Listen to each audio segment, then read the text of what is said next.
সাগর, এই যে সেচের খরচে আসলে কি ধরনের বাড়বে এবং কৃষকরা কি বলছেন এই ব্যাপারে?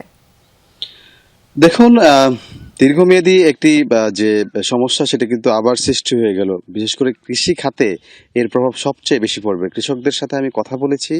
তারা কিন্তু নানাভাবে আমাকে বিষয়টি বলছেন যে এমনিতেই তাদের যে খরচ ব্যবস্থা, কৃষি পণ্য উৎপাদনের যে খরচ ব্যবস্থা সেটি কিন্তু বাড়তি থাকে। তার মধ্যে এই আ যে বিদ্যুতের দাম বাড়লো ৳১.৫২ করে গ্রাহক পর্যায়ে, সেটা কিন্তু তাদের উপরে আর কি মরার উপরে খাড়ার ঘার মতো একটা অবস্থা হয়েছে।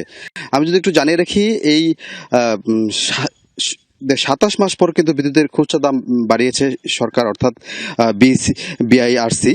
তো সেই জায়গা থেকে আগে যে বিদ্যুতের দাম ছিল গড়ে ৳৯.১১ থেকে ৳১.৫২ বাড়িয়ে কিন্তু সেটি এখন করা হয়েছে ৳১০ আ ৬৩ পয়সা। সেই জায়গা থেকে কিন্তু স্মৃতি বেশ খানিকটা কিন্তু দাম বেড়েছে বলে কৃষকরা মনে করেছেন। তারা বলছেন যে এই যে সেচ ব্যবস্থা, সেই সেচ ব্যবস্থায় যে ব্যবধান যে তৈরি করবে বা যে কৃষি ব্যবস্থায় যে একটি প্রভাব পড়বে সেটা কিন্তু একদম স্পষ্ট। একজন কৃষকের সাথে আমি কথা বলেছি, তিনি যেমনটি বলেছেন যে প্রতি বিঘা জমিতে বৈদ্যুতিক সেচে খরচ পড়ে প্রায় ৳৪,০০০ মতো। সেটি কিন্তু এখন বেড়ে কিন্তু আরো বৃদ্ধি পাবে। সে কারণে কিন্তু একটি বাজারেও প্রভাব পড়বে, ঘরে ঘরে প্রভাব পড়বে।